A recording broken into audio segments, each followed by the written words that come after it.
زلف سرکار سے جب چہرہ نکلتا ہوگا، زلف سرکار سے جب چہرہ نکلتا ہوگا، پھر بھلا کیسے کوئی چاند کو تکتا ہوگا، پھر بھلا کیسے کوئی چاند کو تکتا ہوگا۔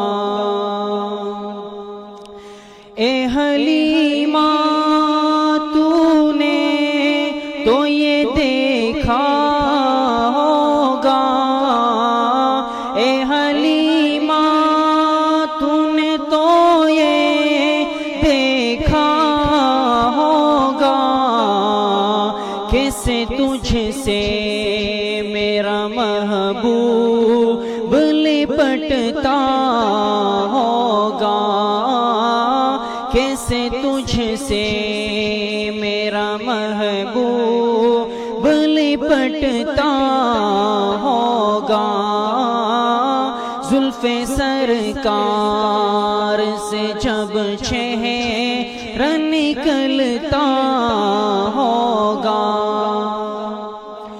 راز چاند کے ہنسی ہونے کا اب میں سمجھا، راز چاند کے ہنسی ہونے کا اب میں سمجھا، خاک نعلین کو وہ چہرے پہ ملتا ہوگا، خاک نعلین کو وہ چہرے پہ ملتا ہوگا۔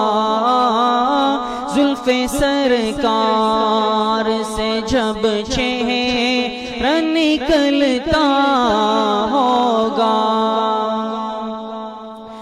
کس کو معلوم نہیں طیبہ سے جدائی کا اثر، کس کو معلوم نہیں طیبہ سے جدائی کا اثر، شام کو شمس بھی روتا ہوا ڈھلتا ہوگا، شام کو شمس بھی روتا ہوا ڈھلتا ہوگا۔ زلف سرکار سے جب چہرہ نکلتا ہوگا، پھر بھلا کیسے کوئی چاند کو تکتا ہوگا۔ قابل رشک ہے بوبکر وہ آنسو تیرا، قابل رشک ہے بوبکر وہ آنسو تیرا، جو کہ محبوب کے چہرے پہ ٹپکتا ہوگا، جو کہ محبوب کے چہرے پہ ٹپکتا ہوگا۔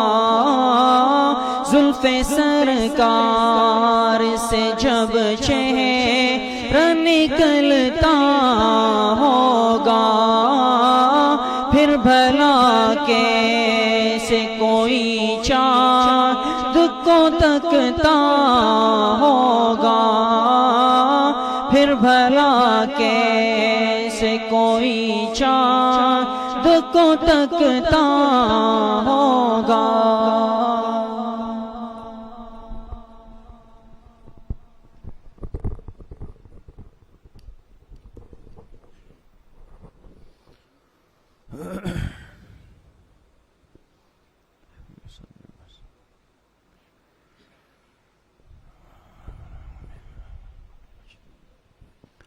بسم الله الرحمن الرحيم.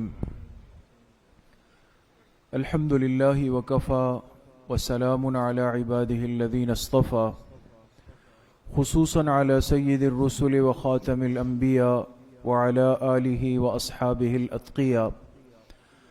أما بعد فأعوذ بالله من الشيطان الرجيم. بسم الله الرحمن الرحيم. سبحان الذي أسرى بعبده ليلا من المسجد الحرام إلى المسجد الأقصى الذي باركنا حوله لنريه من آياتنا إنه هو السميع البصير.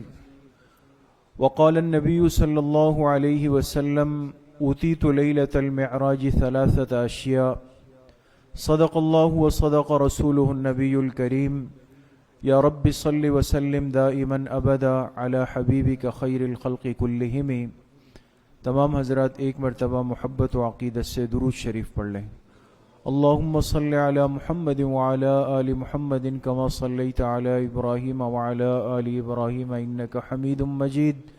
اللہم بارک علی محمد وعلی آل محمد کما بارکت علی ابراہیم وعلی آل ابراہیم انک حمید مجید. میرے انتہائی قابل قدر دوستوں، بھائیوں اور بزرگوں، الحمدللہ آج ہمارے اس مبارک سلسلے کی تاریخ اسلام کی 5ویں مجلس ہے، جس میں اللہ پاک نے ہم سب کو حاضری نصیب کی ہے. اللہ تبارک و تعالی آپ سب کے اس آنے کو، اس بیٹھنے کو، سننے اور سنانے کو اپنی بارگاہ عالیہ میں قبول فرمائے، اور ہم سب حاضرین و حاضرات، سامعین و سامعات کے ظاہر اور باطن کی اصلاح کا ذریعہ بنائے. ایک مسلمان کے لیے اپنے اس مبارک دین کی، اسلام کی تاریخ کو جاننا، سمجھنا، اس سے واقفیت رکھنا، اس سے عبرت حاصل کرنا، اس کو اپنے سامنے رکھ کر اپنے اہداف طے کرنا کیوں ضروری ہے، کس قدر ضروری ہے، اس پر آپ حضرات کے سامنے بات چل رہی ہے. اور یہ بات ہر مجلس سے اٹھنے کے بعد اللہ پاک ہم پر واضح کر دیتے ہیں کہ چاہے ایک مسلمان دین کے جس شعبے سے، جس خدمت سے، جس کام سے بھی جڑا ہوا ہے، اگر اس کے سامنے اپنے پیارے پیغمبر محبوب کائنات جناب رسول اللہ صلی اللہ علیہ وسلم کی مبارک سیرت ہو، مبارک زندگی ہو، مبارک تاریخ ہو، مبارک اسوہ ہو، اس کے لیے کام کرنا، محنت کرنا، دعوت دینا آسان ہو جاتا ہے.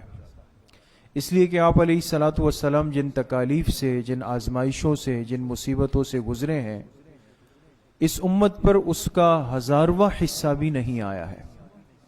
لیکن ان تمام تکلیفوں سے گزرنے کے بعد بھی آپ علیہ السلام نے اپنے کام کو، اپنے مقصد اصلی کو نہیں چھوڑا ہے.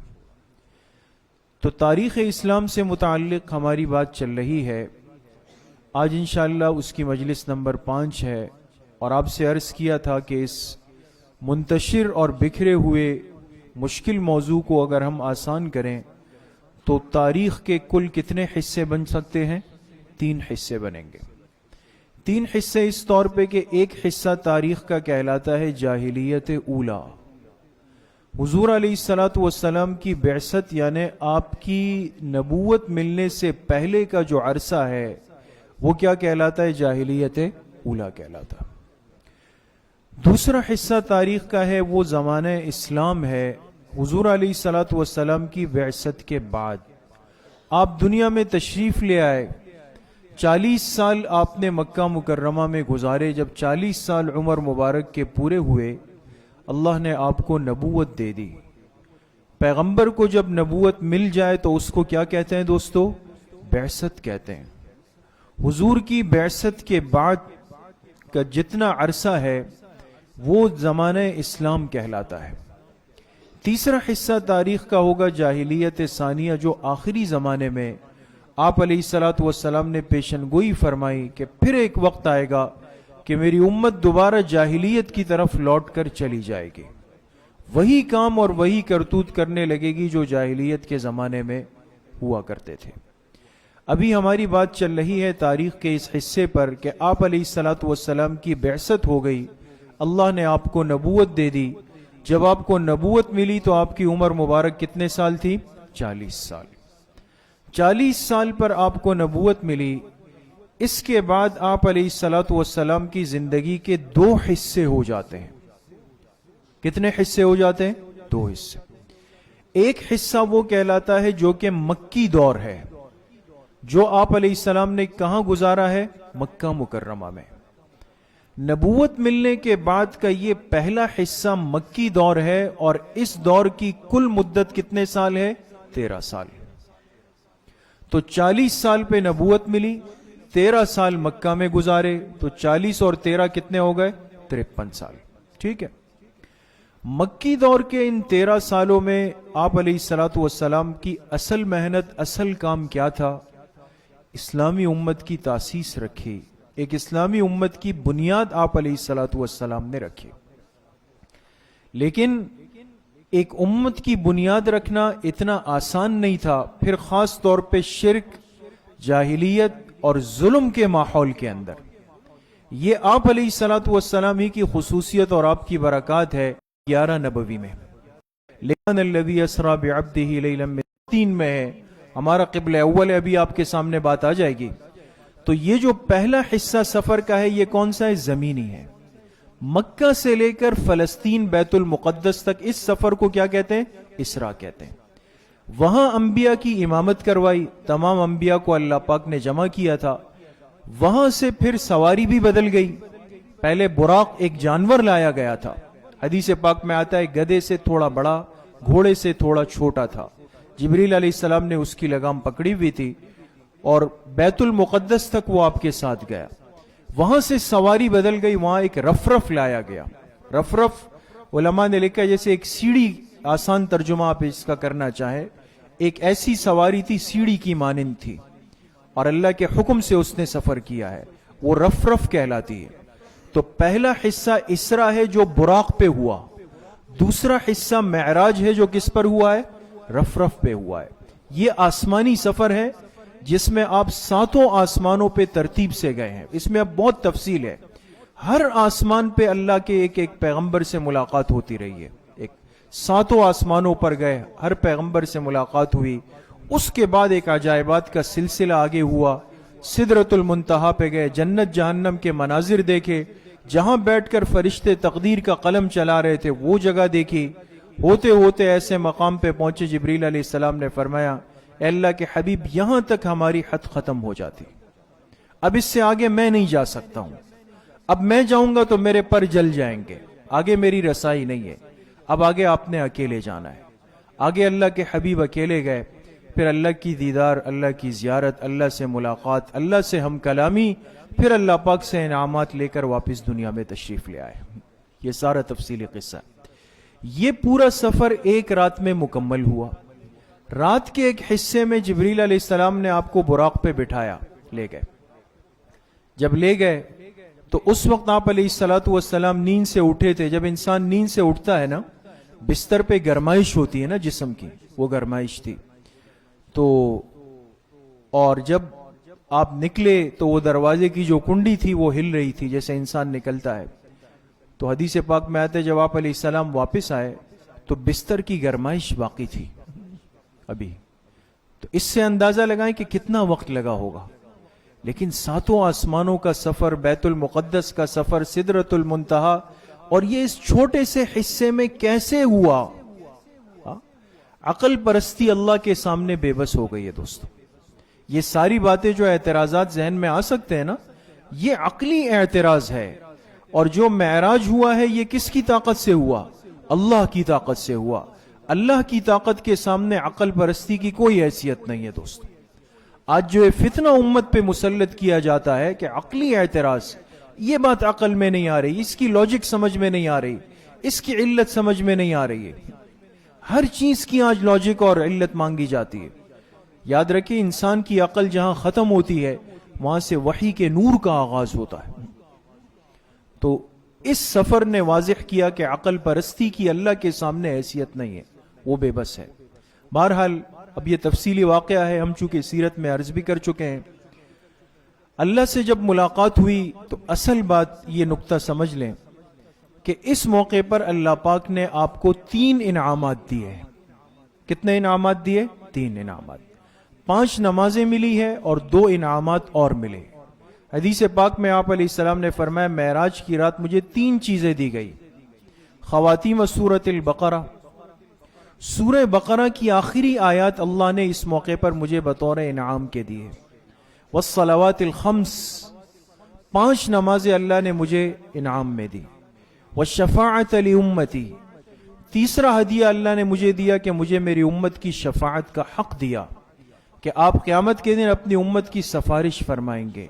لیکن فرمایا اس تیسرے انعام کے ساتھ اللہ نے شرط لگائی کہ یہ آپ کے اس امتی کو مل سکے گا جو میری ذات کے ساتھ شرک نہیں کرے گا۔ جس نے شرک کیا ہوگا وہ قیامت کے دن آپ کی شفاعت سے محروم ہو جائے گا۔ تو 3 انعامات آپ کو ملے اور آپ علیہ الصلوۃ والسلام واپس مکہ مکرمہ تشریف لے آئے۔ تو یہ جو سفر ہے 2 مرحلوں کا، پہلا مرحلہ کیا کہلاتا ہے؟ اسراء، یہ مکہ مکرمہ سے کہاں تک ہوا؟ بیت المقدس۔ دوسرا مرحلہ کیا ہے؟ معراج، یہ ہے بیت المقدس سے لے کر پھر 7 آسمانوں کے اوپر اللہ پاک کی ذات تک۔ اب اس پورے سفر کے کچھ مراحل آپ کے سامنے ابھی آئیں گے، آپ اس پہ غور کریں گے، اچھی طرح اس کو سمجھ جائیں گے۔ یہ دیکھیں، یہ ہے مکہ مکرمہ۔ آپ علیہ الصلوۃ والسلام آرام فرما رہے تھے، اور میں نے عرض کیا کہ کن کے گھر میں آرام کر رہے تھے؟ حضرت ام ہانی، آپ کی چچزاد بہن تھی، ان کے گھر آپ سوئے ہوئے تھے۔ جبریل علیہ السلام آئے، یہاں سے آپ کو لیا۔ دیکھیں، معراج کے سفر کا آغاز مکہ مکرمہ مسجد حرام سے ہوا ہے، ٹھیک ہے، اور آپ کو لے جایا گیا ہے یہاں تک، آگے بات آئے گی لیکن سمجھ لیں۔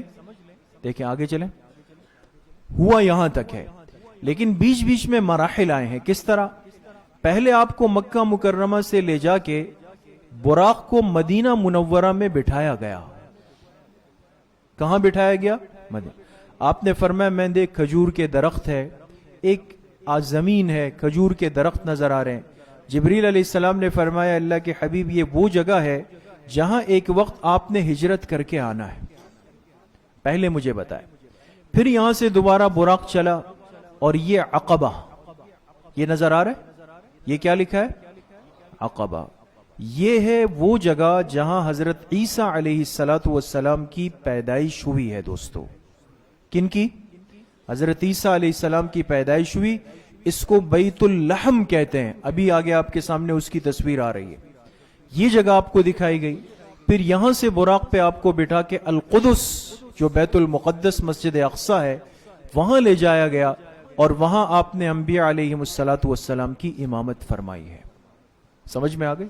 جی، یہ ہے مسجد اقصی بیت المقدس، اور آج پوری امت مسلمہ 1.5 ارب سے زائد مسلمانوں کے سامنے ہمارے قبلہ اول پہ یہود قابض ہے۔ یہ ہمارا قبلہ اول ہے جہاں آپ علیہ السلام معراج کی رات تشریف لے گئے۔ اس لیے ہر مسلمان کی کم سے کم درجے کی ذمہ داری یہ ہے کہ روزانہ یہ دعا کرے کہ اللہ ہمارے قبلہ اول کو یہودی تسلط سے آزادی نصیب فرمائے، یہ حق ہے۔ یہ ہے قبلہ اول بیت المقدس جہاں آپ علیہ السلام کو لے جایا گیا ہے۔ جی، یہ ہے بیت اللحم، یہ جگہ آپ کو نظر آ رہی ہے، حضرت عیسیٰ علیہ السلام کی جائے پیدائش۔ یہ وہ خاص جگہ ہے جو عیسائی دنیا کے ہاں، پوری عیسائیت کے ہاں، جیسے ہمارے نزدیک سب سے مبارک جگہ دنیا میں بیت اللہ شریف، پھر مسجد نبوی شریف ہے نا، عیسائیوں کے ہاں سب سے متبرک ترین جگہ وہ بیت اللحم یہ جگہ ہے جہاں حضرت عیسیٰ علیہ السلام کی ولادت ہوئی ہے۔ سورہ مریم میں اس کا تذکرہ ہے کہ حضرت مریم یہاں پر تشریف لے گئی اللہ کے حکم سے، اور پھر یہاں حضرت عیسیٰ علیہ السلام کی ولادت اور پیدائش ہوئی۔ یہ کہلاتا ہے بیت اللحم، اور یہ بھی بیت المقدس سے بالکل قریب ہے دوستوں۔ جی، یہ دیکھیں، یہ ہے بیت المقدس، یہ گنبد صخرہ ہے، یہ خوبصورت گنبد ہے۔ یہ سلطان صلاح الدین ایوبی اس امت میں بہت بڑے مجاہد گزرے ہیں، انہوں نے اس کو آزاد کروایا تھا حضرت عمر رضی اللہ عنہ کے بعد، اور اس مسجد کی ایک خوبصورت تعمیر کروائی انہوں نے۔ اب یہ جو گنبد صخرہ ہے، ایک بیچ میں نکتے کی بات یہاں پر سمجھ لیں اسی موضوع سے متعلق، لیکن اہم بات ہے اور ہر مسلمان کو اس سے واقف ہونا چاہیے۔ سوال یہ ہے کہ یہود کیوں اس جگہ پر قابض بن کے بیٹھے ہوئے ہیں؟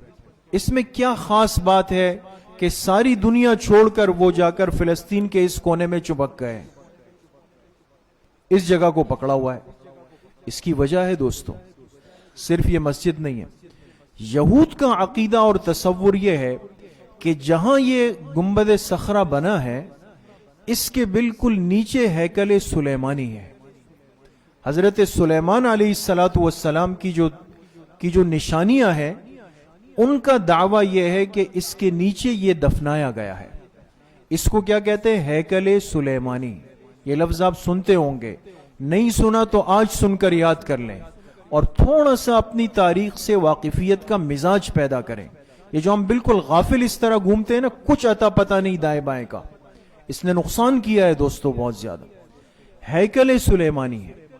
تو ان کا کہنا یہ ہے کہ ہم ایک وقت آئے گا جب دجال نکلے گا. یہ فتنہ دجال کی جو بار بار بات ہوتی ہے نا، کہتے دجال آئے گا، ہم اس کو گرائیں گے مسجد اقصی کو اور اس کو اس طرح بنا دیں گے. یہ نظر آ رہا ہے آپ کو؟ یہ انہوں نے باقاعدہ اس کا ایک نقشہ بنا لیا ہے. یہ تو ہم مسلمان ہیں کہ صبح 12 بجے سو کر اٹھتے ہیں، ہمیں پتہ نہیں کہ باطل کتنے آگے کی پلاننگ کر چکا ہے. وہ ہیکل سلیمانی کا ایک نقشہ اور خاکہ بنا چکا ہے. ان کے نزدیک یہ مٹا کر نیچے سے ہیکل سلیمانی نکال کر ہمیں یہ تعمیر اس طرح بنانی ہے. اس وجہ سے وہ سب ظالم بدبخت وہاں پر جمع ہو چکے ہیں دوستو. جی، یہ ہے دیوار گریا. آپ نے یہ لفظ سنا ہوگا، نہیں سنا تو آج یہ بھی سن لیں. یہ دیوار گریا، گریا کہتے ہیں اردو کا لفظ ہے رونے دھونے کو. انسان کسی کے غم میں روتا دھوتا ہے. یہ مسجد اقصی کے ساتھ ایک دیوار ہے، اس کو دیوار گریا کہتے ہیں. یہود پوری دنیا سے یہاں پر آ کے جمع ہوتے ہیں اور اس دیوار کے پاس روتے ہیں، اللہ سے فریاد کرتے ہیں اور کہتے ہیں کہ جو ہمارا فریاد رس ہے، یعنی نعوذ باللہ دجال، جو مسیح دجال ہے، اس کے انتظار میں یہاں بیٹھ کر روتے دھوتے ہیں اور کہتے ہیں کہ اللہ اس کو جلدی بھیج دے. سمجھ میں آ گئی؟ جیسے ہمارا امت مسلمہ کا عقیدہ ہے کہ قیامت سے پہلے 2 شخصیات نے آنا ہے، ایک نے آسمان سے اترنا ہے اور ایک نے اسی دنیا میں پیدا ہونا ہے. آپ کو پتا ہے جو اسی دنیا میں پیدا ہوں گے ان کا نام کیا ہے؟ حضرت مہدی علیہ الرحمہ وہ. اور دوسرا جو آسمان سے نزول فرمائیں گے وہ کون ہے؟ حضرت عیسیٰ علیہ السلام. امت مسلمہ ان 2 شخصیات کے انتظار میں ہے دوستو.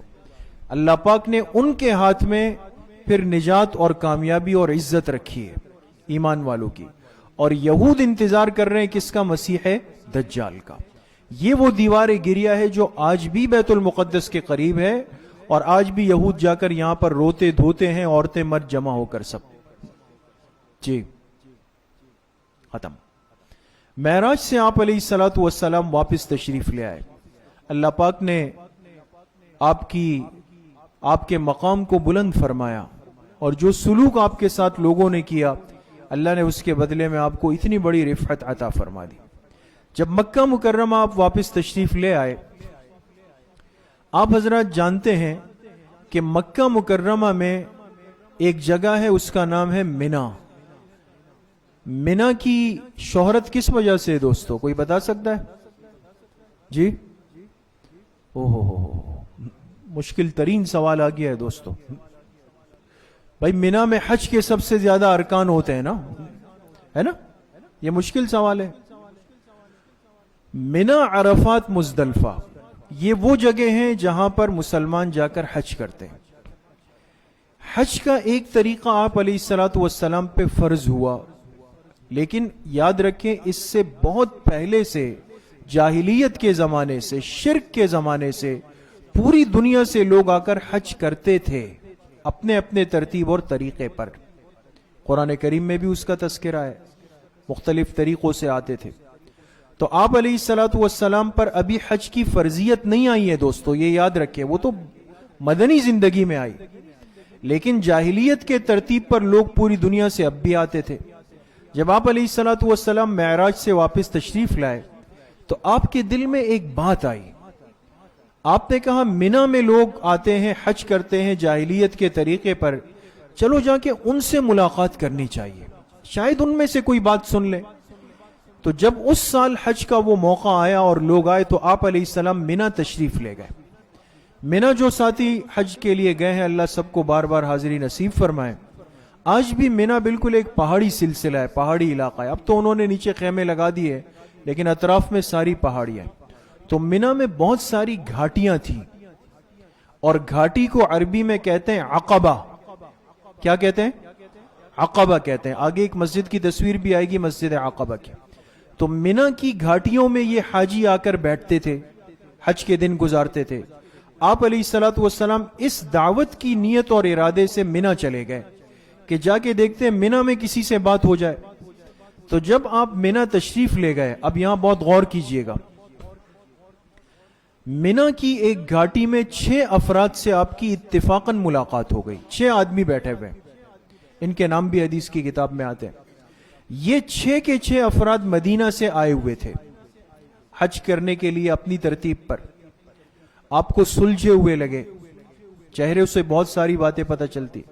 آپ نے ان سے بات چیت کی، ان کو دعوت دی، تو پریشان ہو کر ایک دوسرے کو دیکھنے لگے کہ کیا ہونا چاہیے، لیکن ذہن میں تھا کہ آخری پیغمبر نے آنا ہے، لہذا آپ علیہ السلام کے چہرے مبارک اور آپ کی باتوں کو سن کر سمجھ گئے کہ سچے پیغمبر یہی ہیں۔ لہذا جب آپ کی بات سنی تو آپ کی دعوت سے یہ 6 افراد مسلمان ہو گئے۔ اب اللہ کی شان دیکھیں دوستو، مکہ والے اپنے رشتہ دار، اپنا خاندان، اپنا خون وہ جان کے در پہ ہے، لیکن اللہ کی شان، آپ کے دین کی دعوت کی کرنیں وہ مدینہ منورہ پہنچ رہی۔ اپنے قدر بہت دیر سے کرتے ہیں، یہ تو ایک نظام ہے، دور والے پہلے قبول کر لیتے ہیں۔ اب مدینہ کے آئے ہوئے 6 افراد وہ ایمان لے آئے۔ آپ بہت خوش ہو گئے کہ چلے ایک بات باہر چلی گئی۔ اور یہ لوگ جب واپس گئے تو اسلام کا پیغام پہلی مرتبہ مدینہ پہنچا۔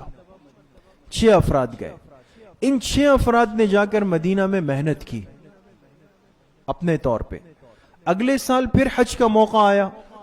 اب جب یہ 6 آئے تو یہ 12 ہو گئے تھے، 5 ان کے ساتھ پرانے تھے اور 7 نئے، تو 5 اور 7 کتنے ہو گئے؟ 12۔ یہ 7 افراد کو تیار کر کے لائے کہ بھئی سچے آخری پیغمبر آ چکے ہیں۔ آپ علیہ الصلوۃ والسلام نے جا کے پھر ان سے ملاقات کی، اور اب 6 کی تعداد کتنے میں تبدیل ہو گئی؟ 12 میں۔ اب جب یہ 12 ہو جائے، یاد رکھیں ایک اصول کہ جب افراد بڑھنے لگے اب تربیت کی، تعلیم کی ضرورت پڑتی ہے، اب ان کو نہیں چھوڑا جا سکتا۔ انہوں نے درخواست کی کہ اب ہم دین سیکھنا چاہتے ہیں، نماز سیکھنا چاہتے ہیں، کیا کریں؟ آپ نے ان کے ساتھ اپنے 2 اساتذہ کو، حضرت مصعب ابن عمیر، عبداللہ ابن ام مکتوم، یہ نابینا صحابی تھے رضی اللہ عنہما، ان کو ان 12 ساتھیوں کے ساتھ مدینہ روانہ کر دیا۔ سمجھ میں آ گئی؟ تو ایک بات یہاں ذہن میں رکھے کہ آپ علیہ الصلوۃ والسلام ابھی خود مدینہ تشریف نہیں لے گئے، لیکن آپ سے پہلے آپ کے 2 صحابہ مدینہ جا چکے تھے۔ ایک صحابی کا نام کیا ہے؟ حضرت مصعب ابن عمیر، ایک عبداللہ ابن ام مکتوم۔ انہوں نے جا کر مدینہ میں ایک گھر میں جگہ بنائی، وہاں دعوت کا کام ہوا، مدرسے۔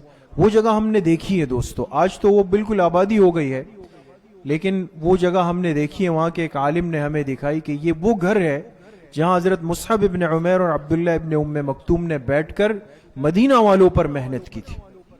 یہ 12 افراد مسلمان ہو گئے۔ اب جب 12 ہو گئے، مزید محنت ہوئی جی۔ اب جب تیسرا سال آیا، تیسرا سال، اگلے سال جب یہ آئے تو کتنے ہو چکے تھے؟ 73 افراد۔ دیکھیں دیے سے دیا جلتا ہے، فرد سے فرد پر محنت ہوتی ہے۔ کبھی بھی اس پہ پریشان نہیں ہونا چاہیے کہ بھئی مجمع نہیں ہے میرے پاس، افراد نہیں ہے، ایک فرد ہے وہ پکا بن جائے، اس سے جماعت تیار ہو جائے گی۔ اگلے سال یہ 73 افراد آئے مینا میں، آپ سے ملے اور آپ کے ہاتھ پر بیعت کی۔ تو اب زیادہ استاذوں کی ضرورت پڑ گئی۔ اب آپ نے 12 امیر مقرر کیے، 12 امیر کہ یہ آپ کے ساتھ مدینہ جائیں گے۔ پہلے سال کتنے استاذ بھیجے تھے؟ 2۔ اب 12 استاذ روانہ کیے، لیکن جب جانے لگے تو آپ علیہ السلام کے دل میں آیا کہ ان مدینہ والوں کا اتنا اکرام، اتنی قربانی، اتنی طلب ہے، تو چلے ان کے سامنے ایک بات رکھ دیتا ہوں۔ تو آپ نے ان کے سامنے بات رکھی کہ مکہ میں کام بہت مشکل ہے میرا خاندان لیکن مجھے بہت تنگ کرتا ہے. انہوں نے جب سنا تو مدینہ والوں نے اسی موقع پر آپ کو دعوت دی کہ آپ ہمارے ہاں مدینہ آ جائیں. سمجھ گئے؟ اس موقع پر مدینہ والوں نے آپ کو دعوت دی کہ آپ کہاں آ جائیں؟ آپ مدینہ طیبہ آ جائیں. ہم آپ کے اکرام کے لیے تیار ہیں, آپ کی نصرت کے لیے ہم تیار ہیں, ہم آپ کا خیال رکھیں گے, آپ آ جائیں. لیکن میرے عزیزو دوستو بزرگوں, انسان تجربات سے سبق حاصل کرتا ہے. کچھ بات سمجھ میں آ رہی ہے؟ انسان تجربات سے سبق حاصل کرتا ہے. 2 سفر ہو چکے تھے, حبشہ کے بھی طائف کے بھی, اور وہ دونوں حالات آپ کے سامنے تھے. اس لیے آپ نے جلد بازی میں خود کوئی فیصلہ نہیں فرمایا. آپ کے چچا تھے حضرت عباس رضی اللہ عنہ, یہ بعد میں رضی اللہ عنہ بنے, اس وقت تک مسلمان نہیں ہوئے تھے. یہ تو بعد میں بنے, آگے بات آئے گی فتح مکہ کے موقع پر. حضرت عباس مسلمان تو نہیں تھے, ابھی تک نہیں ہوئے تھے, لیکن چونکہ آپ علیہ السلام کے چچا تھے اور آپ سے اپنے بھتیجے سے بڑی محبت تھی ان کو. اچھا, عمر میں بھی زیادہ فرق نہیں تھا, تو اس لیے حضرت عباس رضی اللہ عنہ منی آئے ہوئے تھے. آپ جا کے اپنے چچا کو لے آئے. دیکھیں, ہمیشہ بڑوں کے ساتھ انسان کو کام چلانا چاہیے. اور کہا کہ چچا مدینہ والے مجھے بلا رہے ہیں, میں چلا جاؤں ان کے کہنے پر. حضرت عباس نے جب سنا تو آ کے خود انصار مدینہ سے بات چیت کی. آپ نے کہا دیکھو ایک بات سن لو, تم لوگ میرے بھتیجے کو اپنے پاس مدینہ بلا رہے ہو, لیکن تمہیں اس دعوت کا مطلب پتہ ہے کیا کرنے جا رہے ہو؟ پوری دنیا کی مخالفت مول رہے ہو. اس بھتیجے کو بلانے کا مطلب ایک فرد کو بلانا نہیں ہے, سارا مکہ ان کی جان کا دشمن بنا ہوا ہے. لہذا ان کو بلانے کا ایک ہی مطلب ہوگا کہ ساری دنیا کفر سے ٹکرانے کے لیے تیار ہو. اگر میرے بھتیجے کا خیال رکھ سکتے ہو تو پھر میں چھوڑوں گا, اگر نہیں تو پھر نہیں. صاف بات کی. تو انصار نے بڑی زبردست قربانی کی بات کی. انہوں نے فرمایا آپ بے فکر ہو جائیں, ساری دنیا مقابلے میں آ جائے, لیکن ہم نے جب ایک مرتبہ ان کو دعوت دے دی ہے تو پھر چاہے ہم سب ان کے لیے قربان ہو جائیں گے, انشاءاللہ ان کو تکلیف نہیں پہنچے. لیکن فرمائے ایک وعدہ ہم سے فرمائے. دیکھیں یہ محبت ہوتی ہے دوستو. انصار نے کیا فرمایا؟ ایک وعدہ ہے. حضور علیہ السلام سے فرمایا ہم سب قربانی دیں گے, لیکن آپ وعدہ کریں کہ آپ جب مدینہ تشریف لے آئیں گے تو پھر ہمیں چھوڑ کے واپس نہیں جائیں.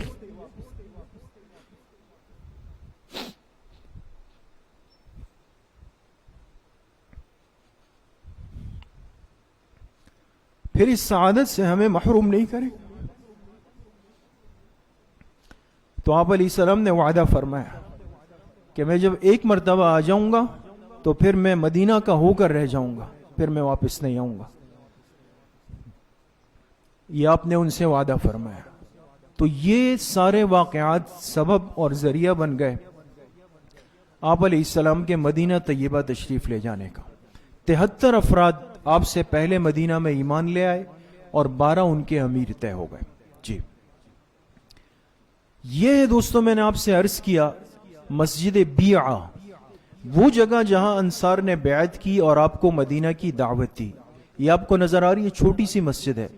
یہ منی میں آپ داخل ہوں گے نا دوستوں, منی کی حدود میں آج بھی اس کو ایک خوبصورت مسجد بنا دیا گیا ہے, محفوظ کر لیا گیا ہے. اس کو مسجد بیعہ کہتے ہیں, اور یہ بعینی ہی اسی جگہ بنائی گئی جہاں پر انصار مدینہ نے آ کر آپ کے ہاتھ پر بیعت فرمائی تھی. سمجھ گئے؟ جی. اب آپ علیہ السلام تیار ہو گئے کہ اب ہجرت کرنی ہے, مکہ مکرمہ سے مدینہ جانا ہے. لیکن ہجرت کا سفر اتنا آسان نہیں تھا. مکہ والے ہر موقع کے معلومات رکھتے تھے, آپ کی تلاش تاک میں تھے کہ کہیں یہ نکل نہ جائے. اس لیے بڑی حکمت, بڑے تدبر اور فہم کے ساتھ آپ علیہ السلام نے ترتیب بنائی اور حضرت ابوبکر صدیق رضی اللہ عنہ کے گھر رات کے وقت تشریف لے گئے. وہ پہلے سے تیار تھے, تفصیل میں ہم اس وقت نہیں جانا چاہتے, وقت کم ہے دوستو. بہرحال آپ علیہ الصلوۃ والسلام مکہ مکرمہ سے روانہ ہوئے اور حضرت ابوبکر صدیق رضی اللہ عنہ کے ساتھ اونٹنی پر. راستے میں جو مشہور واقعہ ہے کہ آپ غار ثور میں داخل ہوئے، 3 دن قیام کیا آپ نے غار ثور میں، ابھی آگے اس کی وہ جو آ جائے گی، اور ہر راستہ بدل بدل کر آپ چلتے چلتے قبا کے مقام پر پہنچے۔ دیکھیں اللہ کے سچے پیغمبر تھے، لیکن حکمت امت کو تعلیم دی کہ ہمیشہ دین کا کام حکمت کے ساتھ کرو، ورنہ آپ علیہ السلام سے زیادہ اس امت میں شجاع اور بہادر کوئی ہو سکتا ہے دوستو؟ لیکن آپ نے راستہ بدلا ہے، ابھی آپ کے سامنے اس کی تصویر آئے گی۔ اور پہلے آپ قبا کے مقام پہ پہنچے، مدینہ سے پہلے ایک جگہ ہے جہاں آج مسجد قبا بن گئی ہے، پہلے آپ وہاں پہنچے، وہ لوگ آپ کے انتظار میں تھے۔ 4 دن آپ نے قبا کے مقام پہ گزارے ہیں۔ کتنے دن؟ 4 دن۔ یہاں ایک مسجد کی بنیاد بھی رکھی، مسجد قبا کی۔ جب جمعے کا دن ہوا، 4 دن پورے ہوئے، جمعے کے دن آپ نکلے، اس لیے کہ اصل تو آپ نے مدینہ منورہ پہنچنا تھا، اور وہ لوگ روز صبح نکل کے آپ کا انتظار کرتے تھے۔ تو جب جمعے کا دن ہوا تو آپ قبا سے نکلے، راستے میں جمعے کا وقت آیا، بنو سالم ایک آبادی تھی، چھوٹی سی محلہ تھا، یہاں آپ نے جمعے کی نماز پڑھائی، جہاں پر آج مسجد جمعہ قائم ہے، اس کی تصویر بھی آپ کے سامنے آ جائے گی۔ یہاں جمعے کی نماز پڑھا کر یہاں سے آپ نکل کر مدینہ منورہ پہنچ گئے۔ دوستو سمجھ میں آ گئی؟ اب دیکھیں، یہ دیکھیں آپ علیہ السلام ہجرت فرما رہے ہیں۔ ہجرت آپ نے شروع فرمائی، یہ ذہن میں رکھے، 1 ربیع الاول کو۔ اس مہینے کو آپ کی زندگی سے بڑی عجیب مناسبت ہے دوستو، دنیا میں آئے بھی، ہجرت بھی، تشریف بھی لے جانا سب اسی مہینے میں ہوا ہے دوستو۔ 1 ربیع الاول کو آپ نکلے، نبوت کا 13واں سال تھا، 13 سال مکہ میں پورا ہو گئے۔ یہ آپ دیکھ رہے ہیں دوستو، یہ مکہ مکرمہ سے چل کر آپ علیہ الصلوۃ والسلام پہلے آئے ہیں، یہ کیا ہے؟ جبل ثور لکھا ہوا ہے، ابھی آ جائے گی اس کی تصویر، پریشان نہ ہو، یہ جبل ثور ہے۔ اچھا، اور پھر یہاں آ جائے، یہ پھر آپ جبل ثور سے چل کے قبا آئے، قبا سے آئے مسجد جمعہ کے اندر، اور مسجد جمعہ سے چلتے ہوئے آپ آ گئے یہ مدینہ منورہ۔ یہ سمجھ گئے دوستو؟ یہ گویا پورے سفر کا خاکہ یہ ہے آپ کے سامنے۔ اچھا، اب جو اصل بات آپ سے عرض کرنی ہے، آپ یہ دیکھ رہے ہیں دوستو، یہ مکہ مکرمہ ہے اور یہ مدینہ منورہ ہے۔ آپ نے سفر شروع کہاں سے کیا؟ جی مکہ سے شروع کیا نا؟ کہاں سے شروع کیا؟ مکہ سے، اور اس کو ختم کہاں پر فرمایا؟ مدینہ منورہ پہ آپ نے ختم فرمایا۔ اچھا، تصویر کو چھوٹا کریں۔ اچھا، اب دیکھیں جو اصل بات سمجھنے کی، مکہ سے مدینہ جانے کا جو نارمل عام راستہ تھا اس زمانے میں، وہ یہ تھا، جس پہ ہم سرخ نقطہ پھیر رہے ہیں اور سرخ لکیر ہے نا، یہ نارمل راستہ یہ۔ لیکن آپ علیہ السلام تشریف کیسے لے گئے؟ یہ دیکھیں، کچھ سمجھ میں آئی بات؟ بالکل اس کے الٹ جا رہے ہیں، بالکل بدل بدل کر گئے۔ اس کو طریق الہجرہ کہتے ہیں دوستو، یہ جو ہرے رنگ سے گرین رنگ کی جو لائن بنی ہوئی ہے نا، اس کو طریق الہجرہ کہتے ہیں۔ اور آج مدینہ سے مکہ اور مکہ سے مدینہ کے مابین جو راستہ بنا ہوا ہے، جس پہ لوگ گاڑیوں میں بسوں میں آتے جاتے ہیں نا، تو اللہ جزائے خیر دے ان حکمرانوں کو کہ انہوں نے بعینی ہی طریق الہجرت پر وہ راستہ بنایا ہوا ہے دوستو۔ سمجھ میں آ گئی؟ اس لیے یہ چیزیں دماغ میں ہوگی اور انسان سفر کرے گا نا تو ایمان کو ایک تازگی ملتی ہے دوستو۔ انسان سوچتا ہے اس وقت کو کہ ایک وقت تھا کہ ہمارے آقا اور پیغمبر بھی اس راستے سے گزرے ہوں گے، کس کیفیت۔ تو یہ بالکل وہ راستہ ہے جو ہرے رنگ کا ہے، آپ نے تبدیل کر کر کے آپ یہاں تک پہنچ گئے۔ جی یہ ہے دوستو وہ غار ثور، یہ پہاڑ ہے، اس کے بالکل اونچائی پر غار ثور ہے، جہاں حضرت ابوبکر صدیق رضی اللہ عنہ کے ساتھ آپ داخل ہوئے، ان کے کاندھوں پر آپ بیٹھ گئے، اور 3 دن آپ نے غار ثور کے اندر، اس تنہائی کے اندر آپ نے گزارے ہیں۔ جی یہ ہے وہ، آپ اس سے اندازہ تصویر سے ہی نظر آتا ہے کہ کیا عالم ہوگا۔ لیکن آپ علیہ السلام نے یہاں پر 3 دن 3 راتیں اس میں گزاری ہے۔ بڑی عجیب و غریب واقعات، تفصیلات ہے، ابھی اس کا وقت نہیں ہے، پہلے گزر بھی چکی ہے۔ تو 3 راتیں یہاں آپ گزاری، پھر آپ علیہ السلام چلے اور پھر جہاں پہنچے قبا کی آبادی میں۔ قبا میں ابھی بات آئی، آپ نے کتنے دن گزارے؟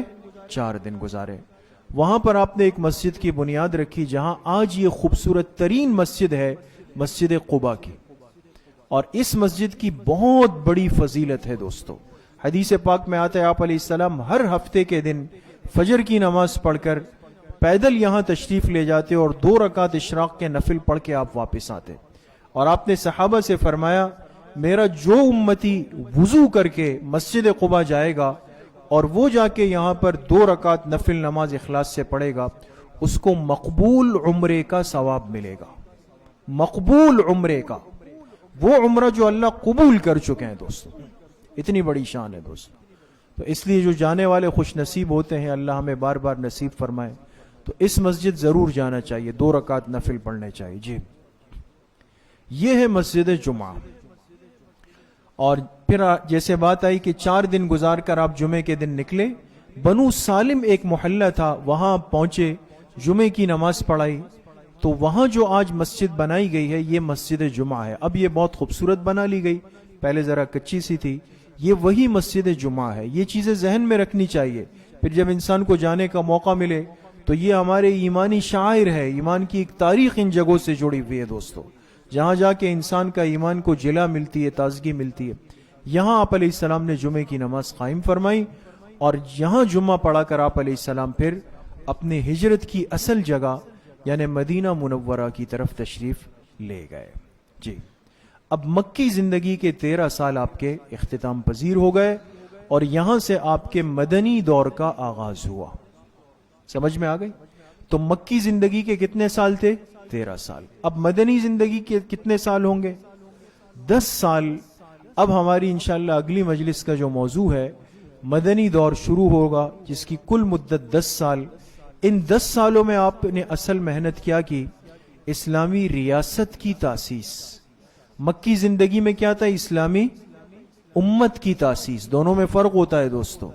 امت مکہ میں بن گئی 13 سالوں کی محنت سے، اور مدینہ کی زندگی میں اسلامی ریاست کی آپ علیہ السلام نے بنیاد رکھی۔ انشاءاللہ اس پر اگلی مجلس سے بات شروع کریں گے۔ اللہ کریم مجھے بھی آپ سب کو صحیح عمل کی توفیق نصیب فرمائے۔ وآخر دعوانا ان الحمد للہ رب العالمین۔ الحمد للہ رب العالمین، والصلاة والسلام على سید الانبیاء والمرسلین، سیدنا وسندنا وحبیبنا وشفیعنا وقرۃ اعیننا محمد وآلہ واصحابہ اجمعین۔